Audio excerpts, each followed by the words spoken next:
Hi guys, how you doing? امیدوارم که حالتون خوب باشه. فصل دوم از داستان‌های ماجرایی و خیلی آموزنده رابینسون کروزو رو می‌خوایم کار بکنیم امروز. چپتر 2 Storm. امیدوارم که فصل اولش رو در واقع خوب خونده باشید. اگر نخوندید حتما در واقع ویدیو رو ببینید. فصل اول رو کلماتش رو خوب دوره کنید. بعد بیاید این ویدیو رو ببینید. چپتر 2 Storm. Storm یعنی طوفان. The next day there was a great storm. The next day there was a great storm. یعنی روز بعد یک طوفان بزرگی به وجود اومد یا اومد. The next day یعنی روز بعد. There was a great storm. حالا نمیگیم که there came a great storm. اصلا از فعل come استفاده نمی کنیم. از فعل to be استفاده کنیم. There is, there was a great storm. یعنی طوفان بزرگی بود یا به وجود اومد. I was scared. یعنی من ترسیده بودم. Scare خودش به معنی ترسوندنه. مثلا میگیم don't scare me یعنی من نترسون. don't scare your sister خواهرتو نترسون. خب اما اگه scared کنی یعنی ریشه گذشتهشو به کار ببری با فعل to be یعنی ترسیدن. I'm scared یعنی من ترسیدم. I was scared ترسیده بودم. And this time و این بار this time I could see that یعنی میتونستم ببینم که the other sailors یعنی که دریانوردهای دیگه هم were also very scared اونها هم خیلی ترسیده بودن. پس چی شد؟ I was scared and this time I could see that the other sailors were also very scared. The captain was walking in and out of his cabin. The captain هم کاپیتان کشتی ناخدای کشتی was walking in and out. Walk in یعنی رفتن تو. Walk out یعنی بیرون اومدن. Of his cabin از کابینش کابین خلبان یا کابین ناخدا رو میگیم cabin. پس چی شد؟ The captain was walking in and out of his cabin. He was quietly saying prayers. یعنی که خیلی آروم داشت دعا میخوند. He was quiet خودش یعنی ساکت. Quietly یه قیده یعنی به آرامی. Saying prayers یعنی دعا. خب to say prayers یعنی دعا کردن. پس he was quietly saying prayers. اینا رو حتما یادداشت کنید. به خصوص اونایی که بولد کردم خیلی مهمه. I was so scared I could only lie in my bed. میخوام بگم که اونقدر ترسیده بودم که فلان میگم I was so scared that که میتونیم that رو حذف بکنیم اینجا. I was so scared I could only lie in my bed. یعنی اونقدر ترسیده بودم که فقط میتونستم تو تختم در واقع دراز بکشم. To lie in my bed. To lie in my bed یعنی رو تختم دراز بکشم. And hope we would survive و امیدوار باشم که زنده بمونیم. And hope we would survive به معنی در واقع زنده موندنه.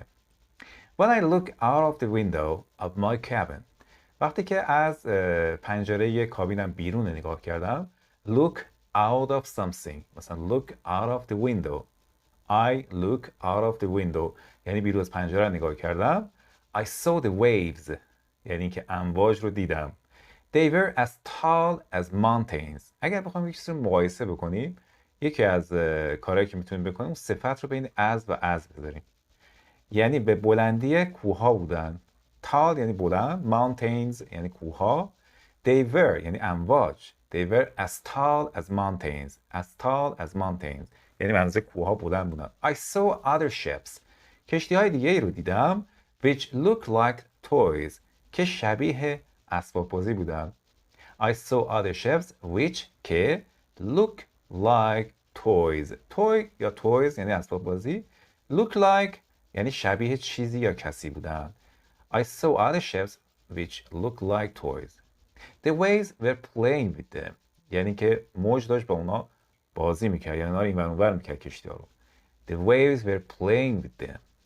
One sailor shouted that یکی از دریانوردها فریاد کرد که یا فریاد زد که to shout به معنی فریاد کردن. A ship went under water. یک کشتی رفت زیر آب. To go under water. Under یعنی زیر دیگه. To go under water یعنی زیر آب رفتن. In front of us یعنی جلوی ما. In front of. One sailor shouted that the ship went under water in front of us. I was terribly afraid. I was terribly afraid. یعنی من به شکل وحشتناکی ترسیده بودم یا بدجوری ترسیده بودم. I was terribly یعنی به شکل وحشتناک. afraid یعنی ترسیده، به جای scared میتونیم استفاده کنیم. I was terribly afraid and I regretted that. و پشیمون شدم که I regretted that I didn't go home. نرفتم خونه after the first light storm. بعد از اولین طوفان آرام. The storm was getting worse. The storm was getting worse. یعنی که طوفان داشت بدتر میشد. فعل to get یکی از معانیش یعنی شدن. خب worse هم یعنی بدتر. خب bad worse the worst یعنی بدتر بدترین. پس to get worse یعنی بدتر شدن. مثلا میگم که the situation in Iran is getting worse یعنی وضعیت تو ایران داره بدتر میشه. یه مثال. خب the storm was getting worse یعنی که طوفان داشت بدتر میشد. And now و اکنون all the sailors were praying. همه دریانوردها ملاحا داشتن دعا میخوندن. Suddenly ناگهان ناگهان خود sudden بچه صفتشه یعنی ناگهانی مثلا a sudden change یعنی یک تغییر ناگهانی. Suddenly قیده یعنی ناگهان. Suddenly someone shouted that یه نفر فریاد زد که there was a hole in the ship یعنی که توی کشتی یک هولی به وجود اومده، یک سوراخی به وجود اومده. There was a hole یعنی سوراخ، حفره یعنی کشتی سوراخ شده. And water was coming inside the ship. و آب داشت وارد کشتی میشد. To come inside یعنی وارد شدن. Everyone was called down یعنی همه رو پایین فرا خوندن، همه رو صدا زدن بیان پایین. To pump the water out یعنی که آب رو بریزن بیرون. To pump یعنی پمپ زدن دیگه. خب آب رو پمپ بزن و بریزن بیرون دیگه، کشتی غرق نشه. To pump the water out. I was paralyzed with fear یعنی چی؟ یعنی از ترس خشکم زده بود.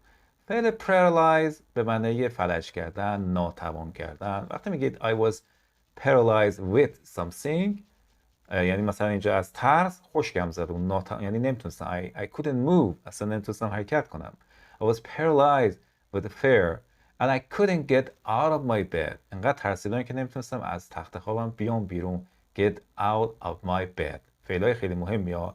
I couldn't get out of my bed. Then one man came to me.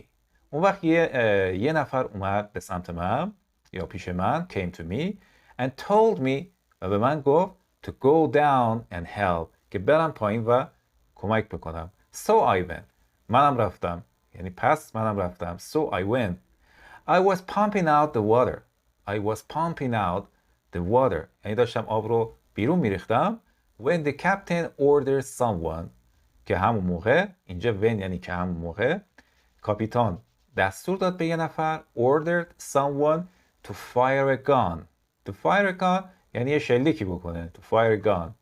It was a signal that این یک علامت، یک سیگنال، یک علامتی بود که we were in danger یعنی ما تو خطر هستیم. It was a signal that این جمله رو حفظ کنید. We were in danger. To be in danger یعنی در خطر بودن. It was a signal that we were in danger. I thought فکر کردم we were sinking یعنی داریم غرق میشیم. Because the ship was full of water به خاطر اینکه کشتی پر از آب بود. Because the ship was full of water. I thought we were all going to die. یعنی فکر میکردم که هممون قراره بمیریم. To die به معنی از دنیا رفتن.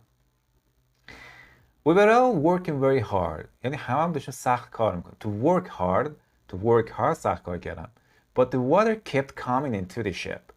The water kept coming. ولی to keep به معنی نگه داشتنه. گذشتهش kept. خب اگر میخوایم بگیم یک کاری ادامه پیدا کرده میگیم keep. فعل بعدیمون ing دار میکنیم. مثلا میگیم که keep learning English every day یعنی به یاد گرفتن انگلیسی همه روزه ادامه بده. Keep learning. Keep talking به حرف زدنتون ادامه بدید. پس the water kept coming یعنی همچنان داشت می اومد به سمت یا به داخل کشتی. The storm was not dangerous anymore. storm یا همون طوفان دیگه خطرناک نبود. Anymore یعنی دیگر نبود. But the ship was badly damaged. اما کشتی به شکل بدی آسیب دیده بود. Badly. Bad یعنی بد. Badly به طور بد. همون terribly اینجا میتونیم بگیم badly damaged به معنی آسیب زدن. damaged یعنی آسیب دید. Our captain کاپیتانمون continued firing guns for help همچنان شلیک میکرد و درخواست کمک میکرد. یعنی به شلیک کردن کار توپ یا همون به شلیک کردن ادامه میداد. اینجا ما به جای kept از continue هم میتونیم استفاده کنیم. There was a small ship in front of us یعنی که جلوی ما یک کشتی کوچیکی بود. Which sent us a boat که یک قایق برای ما فرستاد. ship یعنی کشتی بزرگ. این قایقای کوچیک رو میگیم boat. برامون یک قایق فرستاد. The sailors on that boat یعنی دریانوردایی که روی اون قایق بودن risk their lives یعنی که زندگیشون رو به خطر to risk something یعنی چیزی را to risk your life for example یعنی که زندگی تو به خطر بندازید. زندگیشون رو به خطر انداختن but managed to reach our ship اما تونستن که به کشتی ما برسن. To manage to do something to be able to do something یعنی که بتونی یه کاری رو انجام بدی. But they managed to reach our ship اما تونستن به کشتی ما برسن. With great difficulty یعنی با مشکل زیادی یعنی خیلی سخت we all boarded the boat هممون سوار قایق شدیم با سختی تمام with great difficulty. We couldn't think of going back to their ship یعنی ما اصلا فکرش هم نمیتونستیم بکنیم که برگردیم به سمت کشتی اونها which was already very far که خودش هم خیلی دور بود. very far یعنی دور. It was too dangerous این کار خیلی خطرناک بود. It was too dangerous so we decided to try to get to coast instead. بنابراین ما تصمیم گرفتیم که تلاش کنیم تا در عوض برسیم به ساحل. To get to coast. The coast به معنی ساحله. 15 minutes later 15 دقیقه بعد our ship went underwater. کشتیمون رفت زیر دریا غرق شد. It was sink. We were safe on the boat. یعنی که ما روی قایق جامون امن بود. We were safe یعنی امن. But I was very afraid. اما من هنوز خیلی ترسیده بودم یا میترسیدم. We were soon close to the land. خیلی زود نزدیک خشکی رسید. اینجا land به معنی خشکیه. And we could see تونستیم ببینیم many people on the beach. کلی آدم رو روی ساحل یا در ساحل دیدیم. میگیم on the beach. تلفظش بچه beach هست on the beach. They were waiting for us. یعنی منتظر ما بودن. To wait for someone یعنی منتظر کسی بودن. They were waiting for us. When we finally reached the land وقتی در نهایت رسیدیم به خشکی reached the land the people were very nice to us. یعنی که مردم خیلی با ما مهربان بودن. They helped us find rooms. یعنی به ما کمک کردن که یه اتاقی پیدا بکنیم. Find rooms. And gave us money. و به ما پول دادن. To get to London. که بریم به لندن. Or go back to Hull. یا برگردیم به شهر کوچک هال. I decided to go to London. اما من تصمیم گرفتم که برم به لندن. میگه to decide to do something. I traveled to London by land. من از راه زمینی یا خشکی به لندن سفر کردم. Because I was scared. چون ترسیده بودم شاید. I traveled to London by land. The whole way. یعنی در تمام طول راه. The whole way. I was thinking what to do and where to go. داشتم فکر میکردم که چی کار کنم کجا برم. I was thinking what to do and where to go. What to do and where to go. I was too ashamed of myself. یعنی خیلی از خودم خجالت میکشیدم. To go back home که برگردم خونه. To be ashamed of something or of someone یعنی از کسی خجالت کشیدم. I was ashamed of myself یعنی از خودم خجالت میکشیدم. In London توی لندن I met the captain of another ship یعنی کاپیتان یک کشتی دیگر رو ملاقات کردم یا باهاش آشنا شدم. I met who often traveled to the coast of Africa که اغلب به ساحل آفریقا سفر میکرد. He offered me to travel with him. offer به معنی هدیه دادنه اما اینجا به معنی پیشنهاد کردنه. He offered me to travel with him یعنی به من پیشنهاد کرد که باهاش سفر کنم. Before we went London یعنی قبل از اینکه بریم به لندن دقت کنید بعد از before فعل رو میبریم گذشته.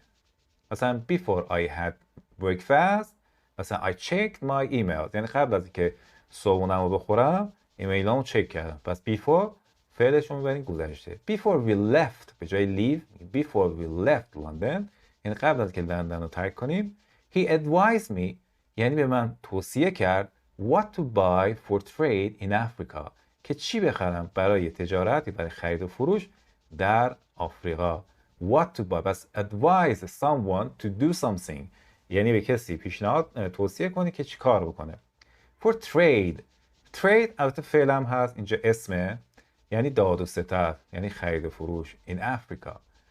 At that time یعنی اون موقع I had only 40 pounds من فقط 40 پوند پول داشتم. The journey was successful یعنی که این سفر موفقیت آمیز بود. successful success یعنی موفقیت اما successful یه فول اضافه کنی صفت میشه successful.